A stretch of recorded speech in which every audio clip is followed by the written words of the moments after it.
எனக்கு பிடிக்கும். Welcome back to channel. தான் அது என்னையும் பார்க்க போகிற சீரிஸ் நம்ம என்னன்னா மேஜிக்கல் மூமெண்ட் எபிசோட் 3 தான் பார்க்க போகிறோம். இந்த சீரிஸ் நான் காவிய சொல்லுவேன் சொல்லிட்டு இருக்கேன். வேற ஸ்டேட்டை கற்றுக்கல போயிடலாம். மார்னிங் வேக்கப் பண்ண ஆதி அமைதியாக உட்காந்துட்டு இருந்தா. ஆனால் அவங்க அம்மாவோ குக் பண்ண கிச்சன் போனாங்க. இந்த பக்கம் அவன் தங்கச்சி ஸ்கூலுக்கு ரெடி ஆகிட்டு இருந்தா. அந்த பக்கம் அவங்க அப்பா 6 வகுப்பு போக ரெடி ஆகிட்டு இருந்தாரு. அப்போ ஆதியோட மைண்ட் வாய்ஸ் என்ன வந்துச்சு, என்னடா எவனுமே நம்மளை கண்டுக்க மாட்டேங்கிறான் அப்படிங்கிற மாதிரி தான் வந்தா. அவங்க அம்மாவை கிச்சனில் தோசை சுட்டுட்டு இருந்தாங்களா. அப்போ இவங்க போனா உனக்கு பிடிச்ச தோசையும் ஆனியன் சட்னி தான் சாப்பிட்றியான்னு சொல்லி கேட்டாங்க. அதுக்கு அவ்வளோ சாப்பிட்றேன்னு சொல்லிட்டு வாங்கி சாப்பிட்டுட்டு இருந்தா. அப்போ அவங்க அம்மா கிட்ட, அம்மா எனக்கு வீட்டில் இருக்க ரொம்ப போர் அடிக்குது, நான் காலேஜ் போட்டான்னா. அது கேட்ட அவங்க அம்மாவோ, ஓகே சீக்கிரம் போய் ரெடியோ, வேன் இன்னும் 20 நிமிஷத்துல வந்துரும்னாங்க. அதுக்கு இவ்வளோ அப்படி நான் வேன்ல தான் காலேஜ் போனா அவனுக்கு காலேஜ் போகலன்னா. அது கேட்ட அவங்க அம்மாவோ, போகாத போய் பெட்ல படுத்து தூங்குன்னு சொல்லிட்டு அவங்க அங்கேருந்து போயிட்டாங்க. இவ்வளவுமே போய் பெட்ல உட்காந்துக்கிட்டா. அம்மா எப்படி வந்து சரி நீ பைக்ல காலேஜ் போன்னு சொல்லுவாங்க நினைச்சா. ஆனா அவன் நினைச்ச மாதிரி எதுவுமே நடக்கல. அவங்க அம்மா அவளை கொஞ்சம் கூட கண்டுக்காம அவனுடைய ஒர்க் அவங்க பார்த்துட்டு இருந்தாங்க. அப்ப இவ்வளோ அவங்க அம்மாட்ட போய், சரி நான் வேன்ல போறேன், இன்னைக்கு மார்னிங் மட்டும் காலேஜில் அப்பா கொண்டு வந்து விட சொல், ஓகேவான்னு கேட்டா. அதுக்கு அவங்க அம்மாவோ சரி போய் ரெடியா வந்தாங்க. ஆதியோட மைண்ட் வாய்ஸ் சொல்லட்டுமா, நம்ம ராஜதந்திரங்கள் அனைத்தும் வினாகி விட்டதே அப்படிதான் இருக்கும். ஆனா அவங்க அம்மாவுக்கு, நீ படிச்ச ஸ்கூல்ல நான் ஹெட் மாஸ்டர்ரா அப்படிதான் இருக்குன்னு நினைக்கிறேன். சரி ஓகே ரெடியா வரேன்னு சொல்லிட்டு அந்த பக்கம் போனால. ஆதியோட அம்மா ஆதி ஒரு மாதிரி லுக் விட்டாங்க. அந்த லுக் பார்க்க எப்படி இருந்துச்சுன்னா, if you think you are bad I am your மாம் அப்படிதான் இருந்துச்சு. அடுத்ததா அவளை கொண்டு வந்து அவங்க அப்பா காலேஜில் விட்டாரு. இவளுமே ஸ்டைடா கிளாஸுக்கு போனா. அப்போ விஷ்ணு அவளை பார்த்த உடனே ஆதின்னு சொல்லி கொண்டு வந்து ஹக் பண்ணால. அந்த பக்கம் கைங்கிறா. ஆனா இவன் விஷ்ணுவோ அவனை எவ்வளவு மிஸ் பண்ண தெரியுமா, I miss you so much ஆதின்னா. அந்த பக்கமா வந்து ஆழ்வி அவன் மண்டை மலை தட்டி ஆதியை விட்டு விஷ்ணுவை தள்ளி போக சொன்னான். அதே சேம் டைம் ஆதியோட அப்பா என்கிட்ட வந்து அவர் ரொம்ப கோவக்காரி, என்கிட்ட பாசமா பேசினா அவன் என்ன வேணாலும் பண்ணுவா, அதையும் கொஞ்சம் கோவமா ஹேண்டில் பண்ணிட்டா கிறுக்கு பிடிச்ச மாதிரி நடந்துப்பா, பார்த்துமா கொஞ்சம் பத்திரமா அவனை கொண்டு வந்து வீட்டில் சேர்க்கிறியான்னு சொல்லி என்கிட்ட கேட்டாரு. அப்ப நான் அவர்கிட்ட சரின்னு சொன்னேன். ஓகேன்னு சொல்லிட்டு போனவரு திரும்பவும் என்கிட்ட வந்து பேச்சா அவ போய் பண்ணலன்னு அவ மேல கோவப்படுறாங்க, கொஞ்சம் சாஃப்டா பேசுனீன்னா என்ன சொன்னாலும் அவ கேட்பா அப்படின்னு அவர் சொல்லிட்டு இருந்தாரா. அப்ப என்னோட மைண்ட் வாய்ஸ், மாமனாரே தேங்க்யூ ஸோ மச், இந்த இன்ஃபர்மேஷன் கொடுத்ததுக்கு தேங்க்யூ ஸோ மச் மாமனாரே அப்படின்னு தான் இருந்திருக்குன்னு நினைக்கிறேன். சரி வாங்க கதைக்குள்ள போ, நான் கொஞ்சம் பத்திரமா பார்த்துக்கோன்னு சொல்லிட்டு இருந்தாரா. அப்போ நான் கிட்ட, அதான் சொல்லிட்டீங்களே நான் பத்திரமா பார்த்துக்கிறேன், இங்கே ஒன்றும் கவலைப்படாதீங்கன்னு சொல்லி அவளை அமுச்சு விட்டேன். ஆதியோ கிளாஸில் அமைதியாக உட்காந்துட்டு இருந்தா. எல்லாரும் லஞ்ச் பாக்ஸை வந்து சாப்பிட ஆரம்பித்தாங்க. ஆனால் ஆதி மட்டும் அமைதியாக உட்காந்துட்டு இருந்தாளா. அப்போது விஷ்ணுவோ, ஏன் அமைதியாக உட்காந்துட்டு இருக்க, சாப்பிடலாம்லன்னா. அப்போ ஆழ்வியோ விஷ்ணு கிட்ட, விஷ்ணு உனக்கு என்ன கண்ணுக்கிட்டு தெரியலையா, கையில் கட்டு போட்டிருக்கால அப்படியே அவள் சாப்பிடுவான்னு சொன்னா. அதை கேட்டு விஷ்ணுவோ, ஓகே நான் ஊட்டி விடுறேன்னு சொல்லிட்டு ஆதிக்கு அவள் ஊட்டி விட போனாளா. அப்போ ஆழ்வி அவளை தடு, நீ ஒழுங்காக சாப்பிட மாட்டேன், இதில் நீ அவளை ஊட்டி விட போறியா, நீ சாப்பிடு நான் அவளை ஊட்டி விடுறேன்னு சொல்லிட்டு ஆதிக்கு அவள் ஊட்டி விட்டா. சேம் டைம் இந்த பக்கம் ஆதி எப்படி சாப்பிட்டான்னு யோசிச்சு பார்த்துட்டு அவளை பார்க்கறதுக்காக வந்த. அப்போ ஆழ்வி அவளுக்கு ஊட்டி விட்டுட்டு இருந்தாளா. அதை பார்த்த உடனே எனக்குள்ள என்ன முடியாத ஏதோ இருக்கும் ஆழ்வி மேல. என்ன பண்றதுனே தெரியாம அங்க முறைச்சு பார்த்துட்டு இருந்தேன். இப்போ ஒரு டிரைவர் என்கிட்ட வந்து பேர் என்னன்னு சொல்லி கேட்டாரா. அப்ப நான் அவர்கிட்ட, என் பேர் காவியா, எனக்கு உங்ககிட்ட பேச விருப்பம் இல்லை, என்கிட்ட பேசாதீங்கன்னு சொல்லிட்டு அங்கிருந்து போயிட்டேன். இது கேட்ட அந்த டிரைவருக்கு, அப்படி நான் என்ன கேட்டுப்பட்டேன், ஏன் அந்த பிள்ளை இவ்வளோ கோபமா சொல்லிட்டு போகுதுன்னு என்னையே பார்த்துட்டு இருந்தாரு. கீழே போகும்போது அங்க 2 பசங்க சேவரி இருக்கிறத பார்த்தேன். உடனே அவங்க 2 பேரும் பிடிச்சி பிரின்சிபல் கிட்ட கூட்டு போனேன். பிரின்சிபலும் அவங்க 2 பேருக்கு பனிஷ்மெண்ட் கொடுத்தாரு. அப்புறம் என்னை பார்த்து குட் ஜாப், என்ன சாப்பிட்டியான்னு சொல்லி கேட்டாரு. அப்ப நான் அவர்கிட்ட இல்லைன்னு சொன்னேன். அப்போ அவரு ஓகே என் சாப்பாடு நீ சாப்பிடு அப்படின்னு சொல்லி என்கிட்ட கொடுத்தாரா. அப்போ நான் அவர்கிட்ட இல்லை வேண்டான்னு சொன்னேன். அப்போ அவரு, ஆக்சுவலி எனக்கு இன்னைக்கு வீட்டு சாப்பாடு சாப்பிட தோணல, எனக்கு மட்டன் பிரியாணி வேணும், ஃபுட்டை வேஸ்ட் பண்ணக்கூடாதுல்ல, அதனால நீ இதை சாப்பிடு, இதுக்கு பதிலாக எனக்கு மட்டன் பிரியாணி வேணும்னு கொடுன்னாரு. அதே சேம் டைம் அங்கே ஒரு சார் வந்தாரா. அந்த சார் கிட்ட, என்ன சார் இன்னைக்கு இப்படி வந்தீங்கன்னு சொல்லி கேட்டாரா. அதுக்கு அவரு எப்பவும் போல பைக்கில் தான் வந்தேன்னாரு. அப்போ இவரு, ஓகே உங்கள் பைக்கிய இவகிட்ட கொடுங்கன்னு சொல்லி சொன்னாரா. அப்போ அவரு, சார் நான் வச்சுக்கிறது ஒன்று பொண்ணுங்களோட ஸ்கூட்டி இல்லை, அது ராயல் என்ஃபீல்டு அப்படின்னு சொன்னாரா. அது கேட்ட பிரின்சிபலோ, ராயல் என்ஃபீல்டோ இல்லை ஸ்கூட்டியோ அதுக்கு நான் கேரண்டி, இந்த பொண்ணு கிட்ட கீழே கொடுங்கன்னு சொல்லி சொன்னாரு. அந்த சாருமே என் கையில் கொடுத்தாரு அந்த ஸ்கூட்டி. நான் சாவியை வாங்கிட்டு பைக்கில் போட்டு பைக்கை ஸ்டார்ட் பண்ணேன். அவர் எதிர்பார்த்ததை விட ரொம்ப நல்லாவே ஓட்டு வந்து நிறுத்தினேன். அவர் கீ எடுத்து என் பக்கமாக நீட்டினாரு. அதே சேம் டைம் நடந்த எல்லாத்தையும் கவனிச்ச விஷ்ணு ஆதியிட ஓடி போய் நடந்த எல்லாத்தையும் சொன்னா. இப்போ விஷ்ணு கிட்ட ஆதி பைக்கோட கீ உன்கிட்ட தானே இருக்கு, எடுத்துட்டு போயிட்டு காவிய கிட்ட கொடுன்னா சொன்ன மாதிரியே விஷ்ணு எடுத்துட்டு வந்து பைக்கை என்கிட்ட கொடுத்தான். என்னடா நடக்குது அப்படிங்கிற மாதிரி நான் பிரின்சிபலே பார்த்தேன். பிரின்சிபல், உனக்கு எந்த பைக் பிடிச்சிருக்கோ அந்த பைக்கை எடுத்துட்டு போ, எனக்கு மட்டன் பிரியாணி வந்தேன்னு. நானும் ஆதியோட பைக் என்ன பைக்கா இருக்குன்னு போய் பார்த்தேன். அட, RX 100 நல்லா குங்கும கலர்ல பிரைட்டா இருக்கே. ராயல் என்ஃபீல்டு அது, குயில் என்ஃபீல்டு அது, எனக்கு இது தேவையில்ல சார். உங்க கீன் கொடுத்துட்டு அந்த பைக்கு போய் ஸ்டார்ட் பண்ணேன். ஐயோ, அந்த சத்தம் இருக்கேப்பா, வேற லெவல். இந்த சவுண்டை கேட்ட உடனே உடம்பெல்லாம் புல்லரிச்சு போச்சு. இதை உணர்றதுக்கு ஒரு பைக் லவரால மட்டும்தான் முடியும். ஃபுட்டு வாங்கிட்டு வந்து பிரின்சிபல் கிட்ட கொடுத்தேன். இப்போ பிரின்சிபலோ ஓகே எங்கேயோ உட்காந்து சாப்பிட்டு கப்பை என்கிட்ட கொடுத்துட்டு போனாரு. நான் அவரை பார்த்தேன்னா உட்காந்து சாப்பிடுனாரு. நானும் உட்காந்து சாப்பிட்டுட்டு இருந்தேன். அதுக்கப்புறம் சாப்பிட்டு முடிச்சுட்டு கீ எடுத்துட்டு வந்து விஷ்ணு கிட்ட கொடுத்தேன். விஷ்ணுவோ ஓகே பாய்ன்னு சொல்லிட்டு அவன் மேலே போனான். மேலே போய் ஆதிக்கிட்ட கீயை கொடுத்துட்டாங்க. நான் வேணா எடுத்துட்டு போய் அவன்கிட்ட கொடுத்து, இதை நீயே வச்சுக்கோ, உங்க ஹஸ்பண்ட் சொன்னாருன்னு சொல்லிட்டு வரவா.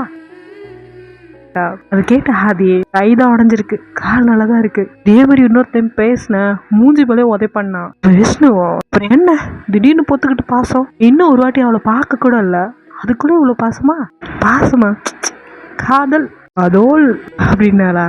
அதுக்கப்புறம் விஷ்ணு ஆதியை தனியா கூப்பிட்டு போனா. அப்ப ஆதியும் விஷ்ணு கிட்ட ஏங்க என்னை கூப்பிட்டு வந்தேன்னு சொல்லி கேட்டா. சண்டே பார்ட்டி வருது, இப்படி கையை உடச்சிட்டு வந்திருக்க, சண்டே பார்ட்டிக்கு எப்படி போறது, லாஸ்ட் பார்ட்டி உனக்கு ஞாபகம் இருக்கான்னு சொல்லி கேட்டா. ஆக்சுவலி நீங்க நினைக்கிறது உண்மைதான், ஆழ்வி ரொம்ப ஸ்ட்ரிக்ட்ன்றதால இவங்க எப்பெல்லாம் பார்ட்டி போறாங்களோ அப்பெல்லாம் ஆழியை கழட்டி விட்டு போயிடுவாங்க. சரி வாங்க லாஸ்ட் பார்ட்டி என்னன்னு நடந்து போய் பார்ப்போம். இவங்க 2 பேர் மட்டும் போல, அவங்க மற்ற ஃப்ரெண்ட்ஸ் 4 பேரும் சேர்ந்து போயிருக்காங்க. 4 பேர் மட்டும் இல்லைங்க, கூடவே 2 பொண்ணுங்களையும் சேர்த்து எடுத்துட்டு போயிருக்காங்க. ஸோ மொத்தம் 6 பேர் ஒரே ரூம். எப்படிலாம் என்ஜாய் பண்ணிப்போம் போய் பார்ப்போமா. ரூமுக்குள்ள போன உடனே Vishnu magical moment bottle open பண்ணி ஆதிக்கிட்ட நீட்னா. அப்போ ஆதியோ குடிக்க மாட்டேன்னு சொன்னா.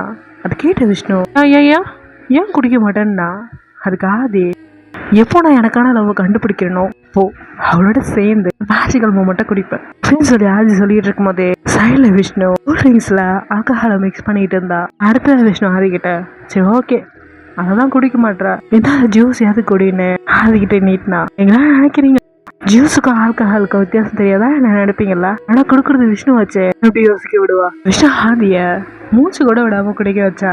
ஆதிக்கு ஃபுல் போதாயிருச்சு. விஷ்ணு கிட்ட விஷ்ணு இந்த 2 பொண்ணுங்க நம்ம கூட இருக்கிறத ஆழ்வி தெரிஞ்சா என்ன ஆகும்னு சொல்லி கேட்டா. அப்ப விஷ்ணு ரூம்ல இருக்கிற ஜன்னல் பக்கமா அவளை எடுத்து போய் ஸ்டூடெண்ட் தப்பு பண்ணா இந்த வீரம் படத்துல சொல்ற மாதிரி பசங்க தப்பு பண்ணா டீச்சர் கண்டிப்பாங்க, இந்த டீச்சரையே தப்பு பண்ண வச்சுட்டா அப்படின்னு சொல்லி கேட்டாளா.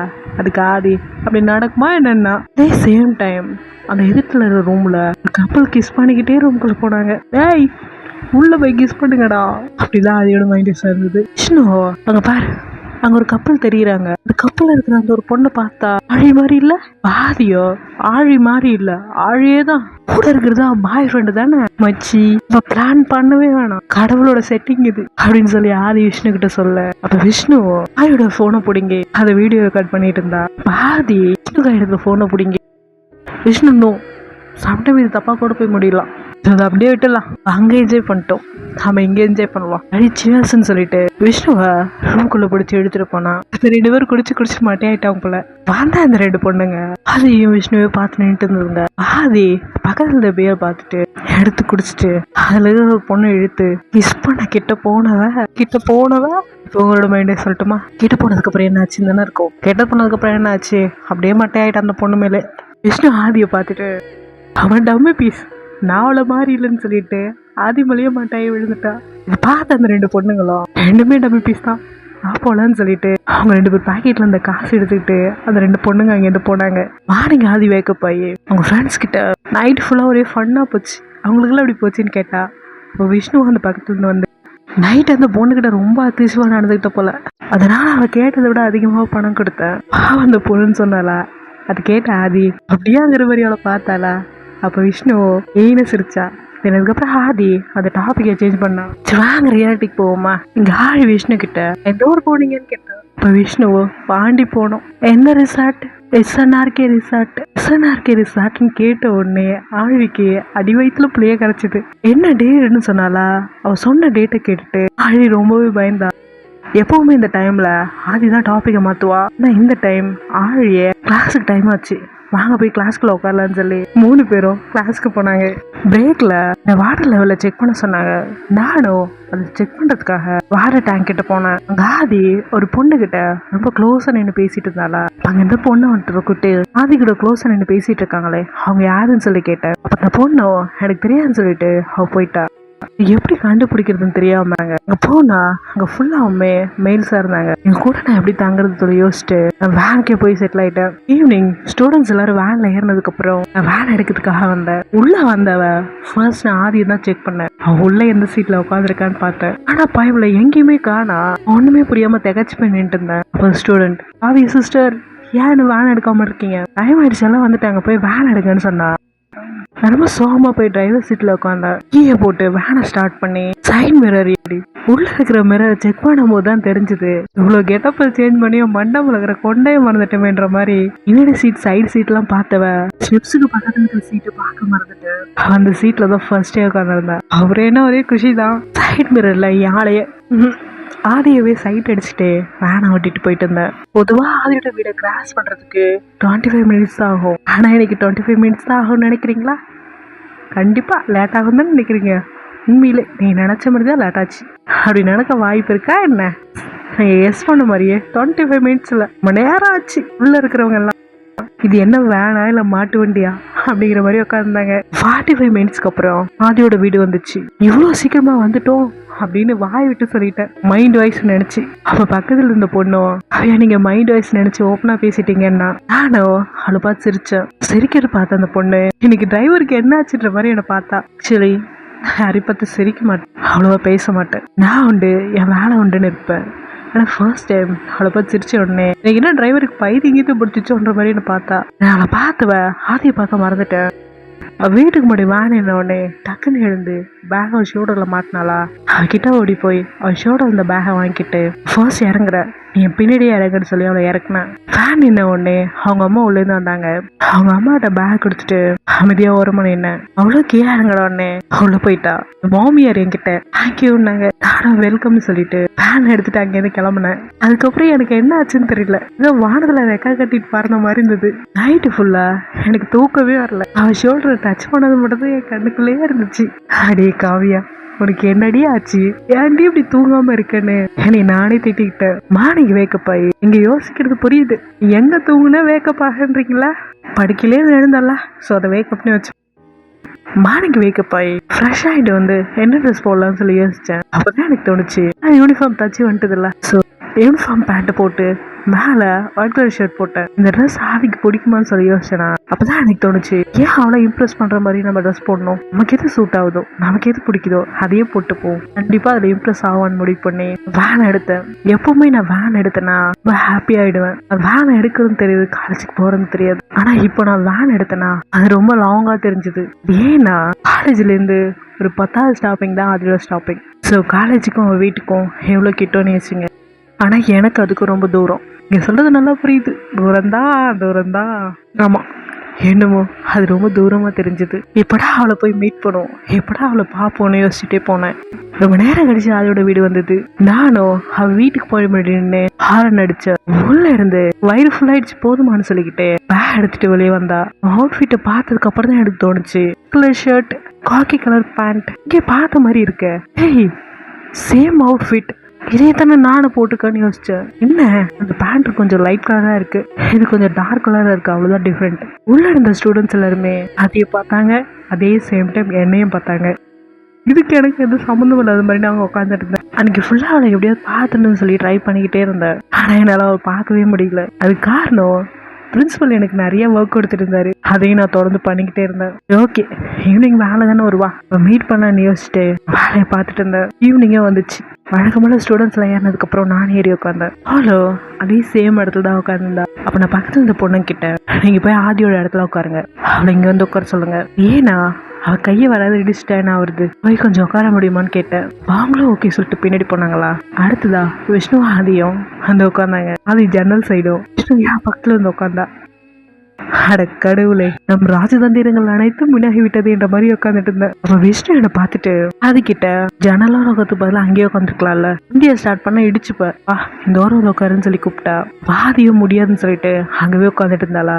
வண்டியை ஸ்டார்ட் பண்ண கொஞ்சம் தூரம் போறதுக்கு அப்புறம் அங்க ஒரு ஸ்பீட் பிரேக் இருக்கும். அதுல ஏறி இறங்கின உடனே ஆதி செம்மையா அடிச்சுக்கிட்டா. அது பார்த்த விஷ்ணு, நான் அப்பவே சொன்னல இங்க வந்து உட்காருன்னு சொல்லி ஆதியை பிடிச்சி இழுத்து இந்த பக்கம் உட்காரச்சிட்டு அவன் அந்த பக்கம் உட்காந்தா. அவன் ஜன்னல் பக்கமா உட்காந்துட்டு என்ன ஓரக்கனால இப்ப தெரியுதான்ற மாதிரி பார்த்தா. ஆக்சுவலி அங்க என்ன நடந்ததுன்னா, இவன் என் பக்கமா உட்காந்ததுக்கு அப்புறம் என்னால ஆதிய சரியா பார்க்க முடியல. ஆனா எக்கி பார்த்தது அவ பார்த்தாப்புல இப்ப தெளிவாக தெரிகிறதா அப்படிங்கிற மாதிரி விஷ்ணு என்ன பார்த்தா. நானும் ஊன்ற மாதிரி ஹைட்டா அவளை பார்த்து ஸ்மைல் பண்ணிட்டு ரொம்ப ஹாப்பியா வேணா ஓட்டிட்டு போயிட்டு இருந்தேன். வீடு வந்த உடனே அவ எழுந்து போக போனாளா, கால் இடறி கீழே விழ போனா. நான் டக்குன்னு அவத்த கையில அவ தாங்கி பிடிச்சேன். பார்த்து போலாம்ல என்ன. அவளோ என்ன பார்த்தா, என் கைய பார்த்தா. அப்புறம் தான் நான் பார்த்தேன் என் கை எங்க இருந்துச்சுன்னு. ஐயோ ஏடாவிடமான இடத்துல இருக்கா. சாரி, ஹெல்ப் பண்ணலான்னு தான் பண்ணேன், ஆனா அது இப்படி ஆயிடுச்சுன்ற மாதிரி அவளை பார்த்தேன். அவளோ என் கையை எடுத்தா. நானே என் கையை எடுத்துக்கிறேன்னு சொல்றதுக்கு முன்னாடியே அவ என் கையை எடுத்தா. ஐயோ, நானே எடுத்திருந்தா கூட ஒழுங்கா எடுத்துருப்பேனே. அது இப்படி கை எடுக்கிறேன்ற பேர்ல என்னை இன்னுமே டிஸ்டர்ப் பண்ணுன்ற மாதிரி நான் அவளை பார்த்தேன். ஜோலி முடிஞ்சு இன்னைக்கு என் தூக்கம் போச்சா, கையால வேற ஓட்ட முடியாதா அப்படின்னு மைண்ட் வைஸ் நினைச்சு ஓட பேசினா. அதை கேட்ட உள்ளுங்களா, எடுதா ஒத்த கையில ஓட்ட போறீங்களா அப்படின்னு என்ன பார்த்து கேட்டாங்களா. நான் கேட்டேன், ஆச்சாச்சா ரெண்டு கையில் தான் ஓட்ட போறேன்னு சொல்லிட்டு நான் போய் டிரைவர் சீட்ல உட்காந்தேன். பக்கத்துல இருந்த விஷ்ணு, அவையா டோன்ட் வரி, நீங்க நினைக்கிற மாதிரிலாம் ஒன்றும் இல்லை, ஒரு நல்ல ஃப்ரெண்டா அவளை பார்த்துப்பேன்னு சொல்றேன்னு சொன்னேன். ஆனா விஷ்ணுவை பார்த்து ஒரு முறை மறைச்சிட்டு வேனை ஓட்டிட்டு போனேன். அடுத்த நானும் ஸ்டூடெண்ட்ஸ் எல்லாரும் இறங்கினதுக்கு அப்புறம் பேக் சீட்ல போய் படுத்தேன். அவையா என்னடா அவனுக்கு ஆச்சு, இட்டும் தூங்க வர மாட்டுது, பகல்லையும் தூக்கம் வர மாட்டுது, அதனால சாப்பிடவும் முடியல, தூங்கவும் முடியல, வேலையில எந்த கான்சன்ட்ரேஷனையும் செலுத்த முடியல. செகண்ட் இயர் ஆதி பீரியட் பக்கமே உன் மனசு போதே. யா எனக்கு புரியுது, அதுக்கு நீ இப்படியா அப்படின்னு நான் புலம்பிட்டு இருக்கப்போ வேனுக்குள்ள யாரையாவது ஏறி வர மாதிரி தெரிஞ்சது. ஏன் ஆதி பாவை, அதனால என்ன தூங்க விடாம தான் பண்ணேன், இப்ப கனவுலயே வர ஆரம்பிச்சிட்டியா அப்படின்னு நான் நினைச்சிட்டு இருக்கும் போது அப்ப என் பக்கமா நேட்னா அவகிட்ட என்னன்னு கேட்டேனா. அதுக்கு அவ்வளோ இந்த ஃபுட்டை என் அம்மா தான் ப்ரிப்பேர் பண்ணாங்க, உங்ககிட்ட கொடுக்க சொன்னாங்க, கொடுத்தேன் என்னன்னு சொல்லிட்டு என்கிட்ட ஃபுட்டு கொடுத்துட்டு அங்கிருந்து அவ போனா. அடிப்பாவி, நீங்க சாப்பிட்டீங்களா இல்லையா, இது உங்களுக்கு வேணுமா வேணாமான்னு கூட கேட்காம போறாளே, நான் எப்படி இம்ப்ரெஸ் பண்ணி பேசி க்ளோஸ் ஆகி. அதெல்லாம் இருக்கட்டும், நான் ஏன் அவ கூட க்ளோஸ் ஆகணும். ஐயோ எனக்கு என்ன ஆச்சுன்னே புரியலையே. நாவே உனக்கு பைத்தியம் தான் பிடிச்சிச்சு. ஓகே, இதுக்கு மேல இந்த பைத்தியக்காரத்தை விடக்கூடாது. ஈவினிங்கா அவட்ட பேசிடணும், மனசுல என்னெல்லாம் இருக்கோ அது எல்லாத்தையும் அவட்ட கொட்டிடணும். எனக்கு இப்படிலாம் தோணுது, இப்படிலாம் வருது, இப்படிலாம் இருக்கு, இதுக்கு இப்படிலாம் பண்ணலான்னு சொல்லி அவகிட்ட பேசணும். நோடி எடுத்துட்டு நான் பயங்கரமா ப்ரிப்பேர் ஆனேன். ஸோ என் ப்ரிப்பரேஷன் எல்லாம் முடிஞ்சதுக்கு அப்புறம் ஆதி கிட்ட பேசுறதுக்காக எப்பவுமே ஆதியோட ஃப்ரெண்ட்ஸ் உட்காந்துக்கிறதுக்கு போனேன். ஆதியோ அங்க ஒரு பையன் கூட க்ளோஸ் நின்று பேசிட்டு இருந்தா. விஷ்ணு ஓரமணி என்ன ரசி பார்த்துட்டு இருந்தாளா. அப்ப நான் பக்கமா போய் சொரன்னேன். அவ்வளோ சும்மா இரு அப்படின்னு சொல்லிட்டு அதையே பார்த்து ரசிச்சுட்டு இருந்தா. நான் ஹலோன்னு போய் தட்டினேனா, ஹே காவியா டிரைவர் என்னன்னு சொல்லி கேட்டாளா. அப்ப நான் கிட்ட அவன் யாருன்னு சொல்லி கேட்டேன். விஷ்ணு கிட்ட ஆதியோட பாய் ஃப்ரெண்டுன்னு சொன்னான். என்னதான் ஆதிக்கு பாய் ஃப்ரெண்டா, ஆதிக்கு பாய் ஃப்ரெண்ட் இருக்கான்னு தெரிஞ்சுக்கிட்ட உடனே கண்ணில் ஃபுல்லா கண்ணீர் நிரம்பிச்சு. நான் போனதுக்கு அப்புறம் விஷ்ணு ஆதிக்கிட்ட போய், என்ன நம்ம நம்பர் டிரைவர், என்ன காவியா உனக்கு பாய் ஃப்ரெண்டு, என்ன காவியா உனக்கு பாய் ஃப்ரெண்ட் இருக்கான்னு தெரிஞ்சுக்கிட்ட உடனே கண்ணீர் கம்பளியுமா போறா, என்ன நடக்குதுங்கன்னு சொல்லி கேட்டா. அப்ப ஆதியோ விஷ்ணுவோட ஷர்ட்டை பிடிச்சி அவகிட்ட என்ன சொன்னேன்னு கேட்டான். என்ன சொன்ன, உண்மையா சொன்ன, உனக்கு பாய் ஃப்ரெண்ட் இருக்குன்னு சொன்னேன், அவ்வளவுதான்னா. இந்த இடத்துல நம்ம கதையை ஸ்டாப் பண்ணுவோம். அவளை என்ன நினைக்கிறீங்க, அதுக்கு பாய் ஃப்ரெண்ட் இருக்கானே காவியாக்கு தெரிஞ்சு போச்சு. காவியா அடுத்தது என்ன பண்ணுவான்றத கமெண்ட் பாக்ஸ்ல கமெண்ட் பண்ணுங்க. அப்புறம் இவங்க ரெண்டு பேரும் எப்படி ஒன்று சேருவாங்கன்றதையும் நீங்க கணிச்சு சொல்லுங்க. உங்களுக்கு வீடியோ பிடிச்சா லைக் பண்ணுங்க, ஷேர் பண்ணுங்க, கமெண்ட் பண்ணுங்க, சப்ஸ்கிரைப் பண்ணுங்க, மறக்காம பெல் ஐகானை கிளிக் பண்ணி விட்டுருங்க. Is a family. பாய்.